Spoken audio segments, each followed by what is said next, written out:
إن الحمد لله نحمده ونستعينه ونستغفره ونعوذ بالله من شرور أنفسنا وسيئات أعمالنا من يهده الله فلا مضل له ومن يضلله فلا هادي له وأشهد أن لا إله إلا الله وحده لا شريك له وأشهد أن محمدا عبده ورسوله وما بعد۔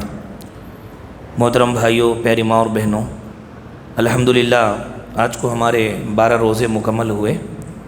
اللہ رب العالمین سے ہم دعا کریں کہ اللہ تعالی ہمارے روزوں کو قبول فرمائے، ہماری عبادتوں کو قبول فرمائے، آمین۔ وما من دابہ، یہ 12واں پارہ ہے۔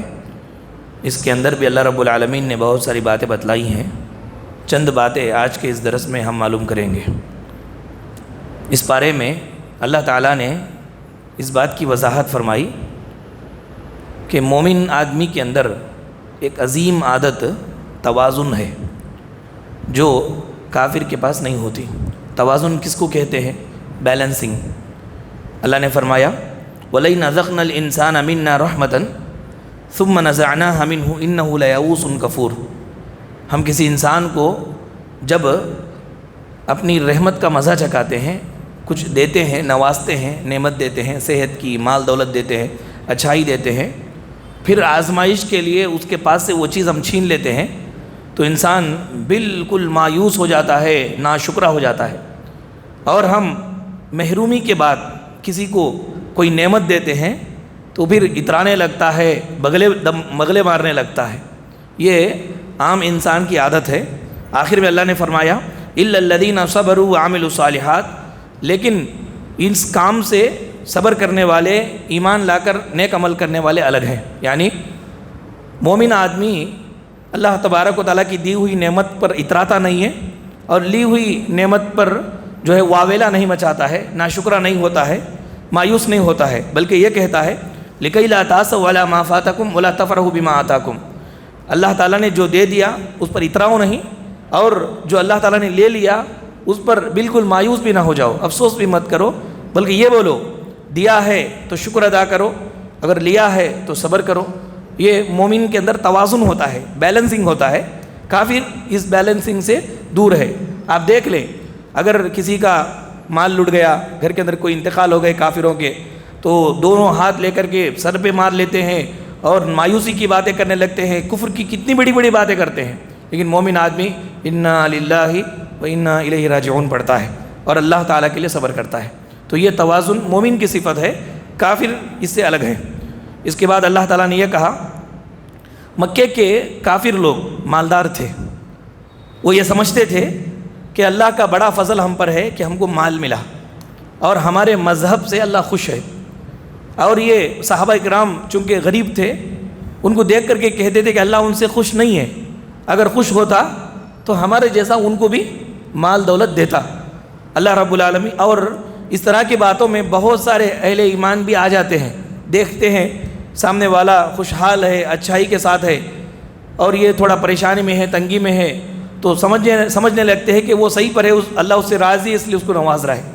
اللہ تعالیٰ نے اس کے جواب میں فرمایا من کان یرید الحیات الدنیا وزینتہا، جو بھی آدمی اپنے کانسیپٹ میں دنیا کی خوبصورتی کو چاہے گا، اللہ فرماتا ہے نوفی الیہم اعمالہم فیہا وہم فیہا لا یبخسون، ہم دنیا ہی کے اندر اس کے نصیب میں کتنا ہے اتنا سب کچھ دے دیتے ہیں، لیکن ایسے آدمی کے لیے اولئک الذین لیس لہم فی الآخرۃ الا النار، ایسے آدمی کے لیے آخرت میں سوائے جہنم کے کچھ نہیں ہے۔ جو یہ سمجھتا ہے کہ دنیا کی مال و دولت کا آنا، بڑھوتری کا ملنا یہ اللہ کی رضا کی دلیل ہے، تو یہ اس کی غلط فہمی ہے، وہ غلط وہ سمجھتا ہے۔ اللہ تبارک و تعالیٰ مال و دولت کو جس سے خوش ہوتا ہے اس کو نہیں دیتا ہے، ایسا کوئی دلیل نہیں ہے، بلکہ جس سے ناراض رہتا ہے اس کو بھی اللہ بہت دیتا ہے۔ دینا لینا یہ اللہ تعالیٰ کی تقدیر پر ہے، اللہ تعالیٰ کی رضامندی ناراضگی پر نہیں ہے۔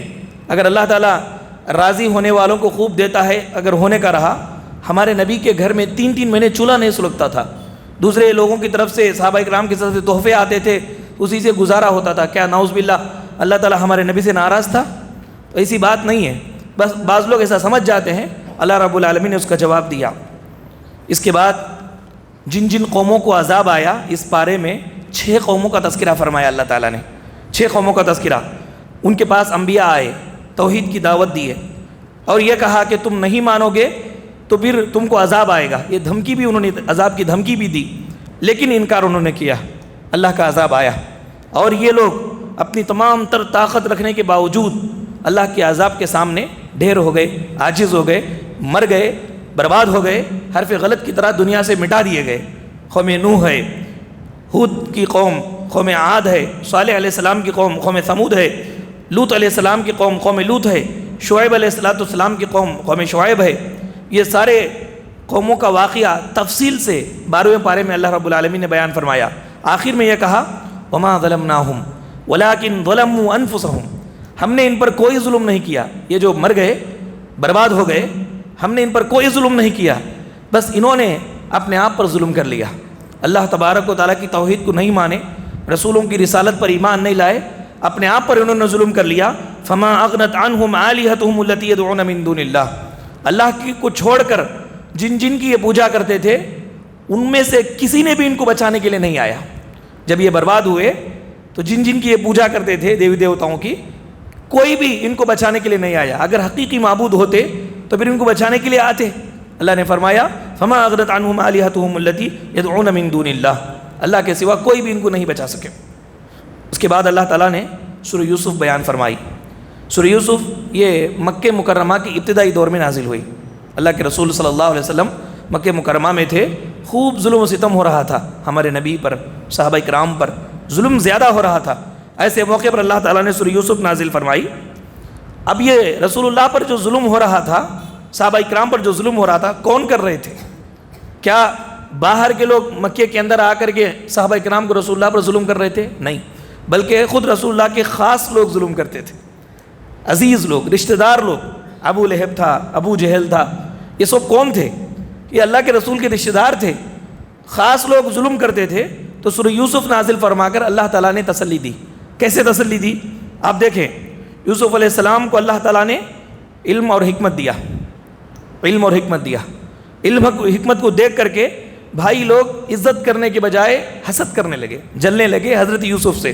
یہ واقعہ مکے کے ابتدائی دور میں رسول اللہ پر اللہ نے اتارا, یہ تسلی دینے کے لیے. کیسے علم و حکمت ملا حضرت یوسف کو, بھائی دیکھ کر کے عزت کرنے کے بجائے حسد کرنے لگے. بالآخر یوسف کو قتل کرنے کی انہوں نے سازش بھی کر لی, قتل کرنے کے لیے چلے گئے. اللہ تعالیٰ نے ان کی حفاظت فرمائی اور ہجرت کے ذریعے سے نہ صرف یوسف علیہ السلام کو زندہ رکھا بلکہ مصر کا تخت ان کو عطا فرمایا. مصر کے اندر بہت بڑے بن گئے, بادشاہ بن گئے حضرت یوسف علیہ السلام. پھر اللہ تعالیٰ نے وہ وقت بھی لایا کہ بھائی سب حضرت یوسف کے سامنے آئے اور ان کی بڑھوتری کو اقرار کر لیے. واقعتاً بے شک اللہ تعالیٰ نے ہم پر آپ کو ترجیح دی ہے, پرائرٹی دی ہے, بہت اونچائی میں ہے آپ. آخرکار اعتراف کر لیے اور اپنے جرموں کی معافی مانگنے لگے. بڑے غلط کام ہم نے تمہارے ساتھ کیے, ہمیں معاف کر دیجئے. اس طرح اپنے جرم کا معافی مانگنے لگے. اللہ تعالیٰ نے یہ واقعہ مکے کے ابتدائی دور میں پیارے رسول پر نازل فرما کر کے یہ بتانا ہے کہ اہل مکہ محمد صلی اللہ علیہ وسلم کی نبوت کا انکار کر رہے ہیں. اللہ کے رسول صلی اللہ علیہ وسلم کو اللہ نے جو نبوت کی عزت عطا فرمائی اس پر جل بھن گئے ہیں اور قتل کے منصوبہ کر رہے ہیں. قتل کی بھی سازش کر دی تھی ہمارے نبی صلی اللہ علیہ وسلم پر. جیسا حضرت یوسف علیہ السلام کو بھائیوں نے, اپنے خاص لوگوں نے قتل کی سازش کی, ایسا خود رسول اللہ کے خاص لوگوں نے رسول اللہ کو قتل کی سازش کی. لیکن اے حبیب آپ گھبرائے نہیں, وہ وقت آئے گا کہ جب آپ اونچے ہوں گے, صاحب اقتدار بنیں گے, آپ امیر بنیں گے, بادشاہ بنیں گے, یہ سب لوگ آ کر کے ویسے ہی آپ کے سامنے کھڑے ہوں گے جیسے یوسف علیہ السلام کے سامنے ان کے بھائی کھڑے ہوئے, یوسف کی بڑھوتری بیان کیے, اپنے جرموں کا اعتراف کیے, معافی مانگے. ویسے ہی ہوں گے. 59 ہجری میں ایسے ہی ہوا. سارے کفار مکہ رسول اللہ صلی اللہ علیہ وسلم کے سامنے کھڑے ہوئے ہیں اور ہاتھ باندھے ہوئے, سر جھکائے ہوئے.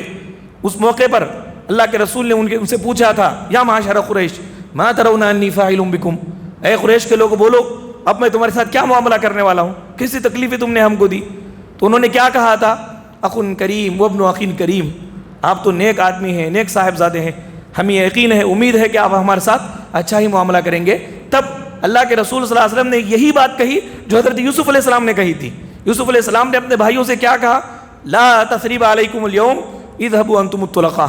وہی بات اللہ کے رسول نے فرمائی کہ لا تثریب علیکم اليوم اذهبوا انتم الطلقاء, آج تمہارے اوپر کوئی زیادتی نہیں, کوئی مار پیٹ نہیں ہوگی, جاؤ تم سب آزاد ہو. یوسف علیہ السلام نے اس موقع پر جو اپنے بھائیوں سے کہا تھا پیارے رسول صلی اللہ علیہ وسلم نے بھی فتح مکہ کے موقع پر اپنے سگے اپنے جان کے دشمنوں کو اللہ کے رسول نے یہ کر کے چھوڑ دیا۔ یہ اصل میں حضرت یوسف علیہ السلام کا واقعہ بتلا کر پیارے رسول صلی اللہ علیہ وسلم کو اللہ تبارک و تعالیٰ نے تسلی دی۔ اس کے بعد فرمایا کہ ساری مخلوق کو رزق اللہ دیتا ہے، انسان، جنات، جاندار، چرند پرند، مچھلیاں، سب کو اللہ تعالیٰ ہی روزی رزق دیتا ہے۔ ایک سوال یہ ہے کہ ہم عام طور پر یہ سنتے ہیں کہ بعض لوگ بھوک سے مر گئے، ان کو کھانے کے لیے کچھ نہیں تھا، مر گئے، جبکہ اللہ کہتا ہے وَمَا مِن دَابَّةٍ فِي الْأَرْضِ إِلَّا عَلَى اللَّهِ رِزْقُهَا، سارے لوگ مخلوق کی رزق کی ذمہ داری اللہ نے لے رکھی ہے۔ اب یہ بھوک سے مر گئے، اس کا جواب بس یہی ہے، اس کی موت بھوک سے اللہ نے لکھ دی تھی، چنانچہ وہ بھوک سے مر گیا۔ اللہ تعالیٰ جس کی موت کا وقت آ جاتا ہے تو اب وہ لکھا رہتا ہے کہ یہ کیسے مرے گا، چنانچہ اس کے نصیب میں جو بھوک سے مر گیا، اس کے نصیب میں اللہ نے یہ لکھا ہے کہ وہ بھوک سے مرے گا، چنانچہ اس کے سامنے کھانا نہیں آیا اور بھوک سے مر گیا۔ یہ اس کا جواب ہے۔ یوسف علیہ السلام کا لمبا واقعہ، اس کے اندر بڑی عبرتیں ہیں ہمارے لیے، چند عبرتیں، چند نصیحتیں یوسف علیہ السلام کے قصے میں ہم معلوم کریں گے۔ پہلی بات، مصیبت کے بعد اللہ راحت ضرور دیتا ہے۔ کوئی بھی مصیبت آئی، پریشانی ہے زندگی میں، مصیبت کو اینڈنگ نہیں سمجھنا چاہیے۔ ان مع العسر یسرا، بے شک مشکل کے ساتھ ساتھ اللہ تعالیٰ آسانی کو رکھا ہے۔ اگر آپ مشکلات سے گزر رہے ہوں تو امید رکھو کہ راحت کا سورج ضرور طلوع ہونے والا ہے، اللہ تعالیٰ راحت عطا کریں گے۔ یوسف علیہ السلام کو وقتی طور پر مصیبت آئی، مصیبت نہیں ہے، چھوٹا بچہ کنویں میں گر گیا، کنویں میں بیٹھ گیا ہے جا کر کے، رات کا اندھیرا، کنویں کا اندھیرا، وہ بھی وہ جنگل، بڑا خوفناک وحشتناک جنگل، اس میں یوسف اکیلے، وہ بھی کنویں میں بیٹھے ہوئے ہیں۔ کتنی تکلیف کی بات ہے، لیکن جس طرح کنویں کی گہرائی میں وہ چلے گئے لیکن صبر کیے، یہ مصیبت کو برداشت کیے، تو مصر کی اونچائی اللہ نے ان کو عطا فرمائی، مصر کا تخت اللہ نے ان کو عطا فرمایا۔ یہ بات بتانا ہے حضرت یوسف علیہ السلام کے واقعے سے کہ مصیبت کے بعد راحت اللہ تعالیٰ ضرور دیتا ہے، تو مصیبت سے گھبرانا نہیں چاہیے، اس کو بیر کرنا چاہیے۔ اس کے بعد یہ کہا کہ جو جلن ہے خوفناک بیماری ہے، بڑی خطرناک بیماری ہے، یہ بھائیوں کو بھی، اپنے سگے بھائیوں کو قتل کرنے پر آمادہ کر دیتی ہے۔ اس کے بعد یہ کہا اچھے اخلاق ہر جگہ کام آتے ہیں۔ یوسف علیہ السلام بھائیوں سے نمٹے نہیں، غصہ نہیں کیے، بلکہ اچھے اخلاق سے ان کے سامنے پیش آیا، بہت اچھے اخلاق سے ہر جگہ پر یوسف علیہ السلام پیش آتے رہے۔ اچھے اخلاق انسان کو ہر جگہ کام آتے ہیں۔ آپ دیکھیں جیل میں چلے گئے تھے یوسف علیہ السلام، جیل میں ان کو 2 لقب ملے، صدیق کا لقب ملا اور محسن کا لقب ملا، ان کی اچھائی کی وجہ سے۔ دنیا کے اندر اچھے اخلاق ہر جگہ کام آتے ہیں، اچھے اخلاق کے ساتھ اگر ہم رہیں گے ہر جگہ اچھے اخلاق کام آتے ہیں۔ اس کے بعد کہا کہ پاک دامنی تمام بھلائیوں کی جڑ ہے، انسان اگر پاک رہے تو ہر بھلائی اللہ تعالیٰ اس کے نصیب میں رکھتا ہے۔ ایمان کی برکت سے مصیبت آسان ہو جاتی ہے۔ یوسف علیہ السلام کے دل میں اللہ پر ایمان تھا تو وہ اکیلے کنویں کے اندر بیٹھ گئے، ایمان کی وجہ سے وہ مصیبت کو برداشت کرنا ان کے لیے آسان ہو گیا۔ ایک دائی، اس کو جیل میں بھی اگر آپ قید کر دو وہ جیل میں بھی دائی بن کر کے رہے گا۔ قید خانے میں چلے گئے، تب میرا کام باہر جیل سے باہر نکلنے پر اللہ کی توحید بتانا تھا، اب تو میں جو ہے جیل کے اندر قید ہوا ہوں، اب میرے کام سے چھٹی بول کر کے حضرت یوسف علیہ السلام جیل خانے میں نہیں سو گئے جا کر کے، بلکہ کام کو انہوں نے کام جانا، جیل خانے کے اندر قیدیوں کو نصیحت کرنا شروع کیے اور توحید کی دعوت دینا شروع کیے۔ نتیجہ کیا ہوا؟ سارے قیدی آپ کے فیور میں آ گئے، سارے قیدی آپ کے ہمنوا بن گئے اور آپ کو محسن کے لقب سے یاد کرنے لگے، خوب تعظیم کرنے لگے۔ اس کی بات ہے کہا کہ جو حق پرست ہوتا ہے اس کی سب لوگ شہادت دیتے ہیں۔ حضرت یوسف علیہ السلام پر الزام لگا تھا، لیکن ہر آدمی نے ان کی شہادت دی کہ حضرت یوسف علیہ السلام پاک ہے۔ یہ چند نصیحتیں حضرت یوسف علیہ السلام کے واقعے سے میں ملی۔ اس کے بعد اس بارے میں اللہ تعالیٰ نے نوح علیہ السلام کے بیٹے کا واقعہ بیان فرمایا کہ وہ پانی میں کیسے ڈوب گیا۔ واقعہ بیان فرما کر کے یہ بتلایا کہ نوح کا بیٹا طوفان سے نہیں بچ سکا جبکہ وہ نبی کا بیٹا تھا۔ تو بس اس واقعے سے ہم کو یہ نصیحت ہے کہ ہر ایک آدمی خود کو بچانے کی کوشش کرے۔ نوح کا بیٹا ایمان اور عمل کے بغیر خود کو نہیں بچا سکا، نوح علیہ السلام نبی ہونے کے باوجود بیٹے کو نہیں بچا سکے، کوئی کسی کو بچانے والا نہیں ہے۔ انسان اپنے عقیدہ اور اپنے عمل کی بیسک پر اللہ تبارک و تعالیٰ کے پاس جہنم سے چھٹکارا پانے والا ہے۔ بس آخرت کے لیے عمل کرنے کی ضرورت ہے۔ کوئی بابا، کوئی پیر، کوئی بڑا آدمی، کوئی عالم، کوئی بیٹا، کوئی باپ، کوئی کسی کو بچانے والا نہیں ہے، بلکہ انسان جو کرتا ہے اسی کی اسی کا جزا یا اسی کی سزا وہ پاتا ہے۔ اس کے بعد اللہ تبارک و تعالیٰ نے یہ بات بیان فرمائی کہ زندگی اچھے عمل کرنے کے لیے امتحان ہے۔ آپ اچھا عمل کرتے ہیں یا نہیں، امتحان ہے۔ اچھے عمل کرتے ہیں تو آپ کامیاب ہو گئے، آپ اگر اچھا عمل نہیں کرتے ہیں تو آپ زندگی میں فیل ہو گئے۔ قرآن نے یہ تصور دیا، آپ کو کوئی نعمت ملتی ہے، نعمت کوئی راحت کی چیز نہیں ہے، اور اگر آپ کو کوئی مصیبت ملتی ہے، مصیبت کوئی سزا کی چیز نہیں ہے۔ مصیبت سزا نہیں ہے اور نعمت راحت نہیں ہے، بلکہ اللہ تعالیٰ نے ان دونوں کو آزمائش اور امتحان کے لیے پیدا فرمایا ہے۔ وَنَبْلُوكُمْ بِالشَّرِّ وَالْخَيْرِ فِتْنَةً، ہم شر اور خیر یہ دونوں سے تم کو آزمائیں گے۔ شر دیتا ہے آزمائش کے لیے کہ اس سے بچتے ہو یا نہیں، اللہ تبارک و تعالیٰ خیر دیتا ہے، نعمت دیتا ہے، عافیت دیتا ہے آزمائش کے لیے کہ اس کو لے کر کے کہیں تم اللہ کو بھول تو نہیں جاؤ گے۔ ایک مومن بس یہ دیکھ لے اللہ تعالیٰ کی طرف سے کوئی نعمت، کوئی راحت اس کو ملی تو پھر اللہ کو وہ نہ بھولے، آزمائش ہے۔ کوئی مصیبت آئی تو مصیبت میں پڑھ کر کے ارے اتنی پریشانی ہمیں، کہاں جی رب کی عبادت کرتے، اللہ کی عبادت کہاں کرنا ہے، سب ہم بہت پریشانی آئے ہم کو، یہ پریشانی سے نمٹنے کے بعد ہم دیکھیں گے بعد میں، نہیں، یہ پریشانیاں بھی اللہ تعالیٰ آزمائش کے لیے دیتا ہے کہ اللہ کو یاد رکھتے یا نہیں۔ اس بارے میں اور بہت ساری باتیں پروردگار نے بتلائی ہے۔ اللہ تعالیٰ سے دعا ہے کہ اللہ رب العالمین ہم تمام لوگوں کو قرآن احکامات پر عمل کرنے کی توفیق عطا فرمائے۔ اللہ تعالیٰ ہمارے روزوں کو اور قیام اللیل کو قبول فرمائے، اور ان کے بدلے میں دنیا اور آخرت کی بلائیاں اللہ تعالیٰ ہمیں نصیب فرمائے۔ آمین۔ وآخر دعوانا ان الحمدللہ رب العالمین۔ سبحانک اللہم و بحمدک، اشہد ان لا الہ الا انت، استغفرک و اتوب الیک۔